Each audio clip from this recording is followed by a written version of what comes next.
Okay, so we have another question. If I'm learning here or anywhere else, what effect would it do in other places? So let's start with a little story. I said this story a few times about the Chazon Ish. That they asked the Chazon Ish, why are you learning for yourself? Teach others, do kiruv, get like students, be Rosh Shiva. And he said, look, when I'm learning, the germs in the room are getting affected from my Torah, and they go out and they go into people, and then those people are doing tshuva. So I don't need to do kiruv. Like through my learning, people are doing tshuva. Yeah. Another story that I heard from Rav, I think it's Rav Ehud Ezrachi, that he is still the Rosh Shiva of Mir, one of the Rosh Yeshivas of Mir, I believe. A very old rabbi, one of the old rabbis of our generation. So one time he came to the old city, he gave a class, I went there, and he spoke about that, like to strengthen ourselves in how important it is to learn. So he said that when someone will come to heaven, so they will tell him, look, you did this kind of act and this, that, and you saved this person and all kinds of different things.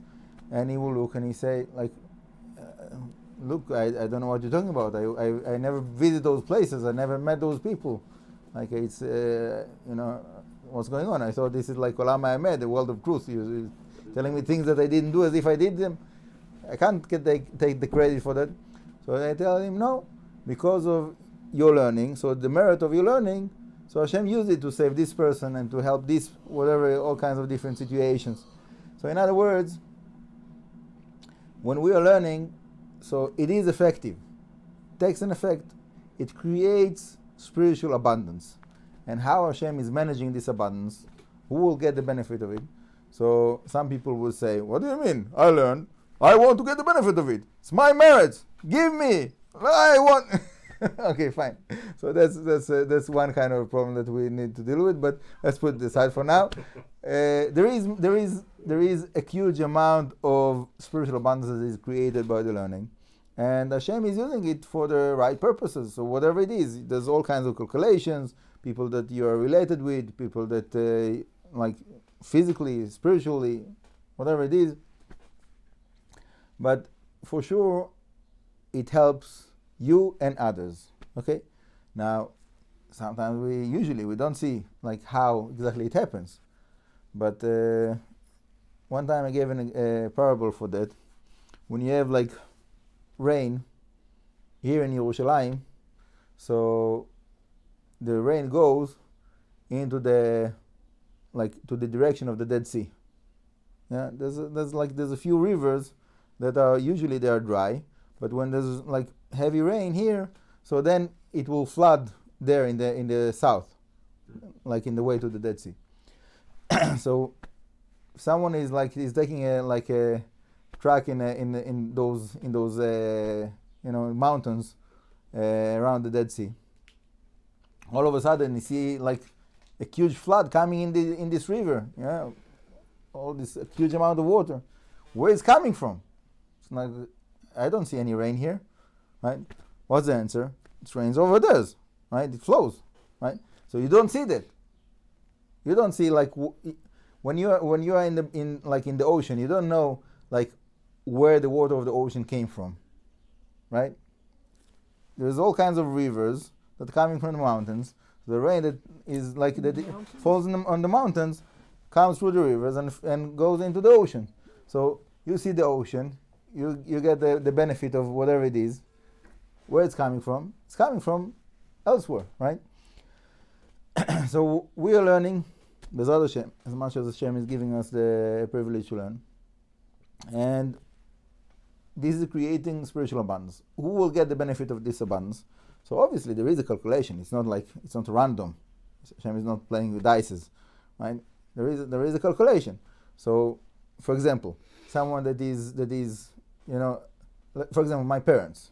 Obviously they're getting the benefit of the fact that I'm learning, teaching, because they are my parents, right? People that are helping different ways, whatever it is, to keep the learning going. So they get the benefit of it, right? people that are supporting Torah. They're getting the benefit of the Torah, whatever it is that they are supporting, right? But not only that, it's not limited to that. It increases. So it's like you're throwing like a stone into the lake. You have like the circles that are growing, right? So you have like the close circle, the first circle of the people around you. And then it grows and it grows and it grows. So those examples are examples that we can comprehend, but there is also all kinds of calculations. There is different calculations. That, for example, let's say someone that in the previous lifetime he did something for you and you owe him whatever. So it might be that Hashem will make it that your merit, he will get the benefit of your merit, that you will that it will be like you paid him, so you don't have to reincarnate again to pay him that debt, for example. Yeah, whatever it is, it can be all kinds of calculations. That, like it's not, we cannot like comprehend all of those calculations of Hashem, but we definitely have to strengthen ourselves that there is a calculation, there is a reason for everything, and it makes a difference. So like they explain in physics, the what they call the butterfly effect, right? Yeah. So the same thing also in the spiritual worlds.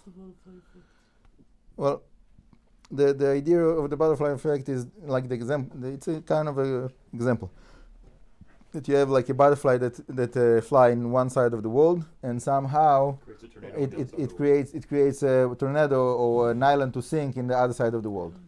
How that happens? Because you have like a chain reaction. So every like one thing leads to the other, and it magnifies like a. It's just an example. That something that can be like very very small and very very minor. Big changes. Like it grows and it grows and it grows. It can make like something gigantic. Right. The butterfly effect is a new concept, but I heard like an old kind of a parable. That it's a song. I think it's probably a Goyish song, but there's like wisdom to it about a nail that fell from the hoof of the person that was riding the horse, and he was a messenger, and because because like the nail fell, so the horse like broke his leg. So then the messenger didn't get the letter to the city. So then the city fell, and the enemies conquered the land. Something like that. Some kind of old song like that. So it's the same idea. Yeah, you have something small that happened that you would think, like how can a little nail like make like a whole kingdom to fall down? It can happen. There's some kind of a chain effect. One thing leads to the other, and all of a sudden it becomes to be something huge. Corona, whatever. There's plenty of examples. Whatever. Point is that that whatever it is that we're learning, it has a huge effect that we cannot comprehend. We have no idea how effective it is, and we have to strengthen ourselves that everything take in account. And I'll finish with a little story that I heard. The story originally is about Chesed, kindness, but it's the same idea about Torah. So the story is about two ladies that they were like they had like a certain friendship. They were like helping other people, and they were like once a week they were going like all kinds of places and helping like people to deal with all kinds of situations. And they made the decision. They had like very good friendship, and they said the decision that whoever will pass away first will come to the other in the dream to tell him like how is it in the world to come. I heard it as a true story. I can never check it, but I heard it as a true story. Wow. So anyhow, sure enough, one of the days one of the ladies passed away, and sure enough she came to her friend in the dream afterwards, and she told her, look, I would love to tell you how it is in the world to come, but I can't. I don't have the permission. Like I cannot say whatever I want, but I got permission to tell you like one little thing that you will know and give that message to the world of how big of a difference everything makes. So she said, you remember that one time we were like there in this neighborhood, and I wanted you to help this person, like there was like someone that, and I was pointing with my hand, and it was not clear to you, and I continued to point like until you understood me, like where to go to help. So she said, like every time that I was waving my hand, it came in account in the judgment of the world to come. Like like every movement that I did with my hand, extra movement that I wanted to encourage you to go ahead to help this person. Wow. Every little movement was part of the count. So the point is that there's nothing that is too small. Nothing is too small. You know, like you do like one extra small effort, it can make a big difference. Rabbi, would you like to speak? The story. It's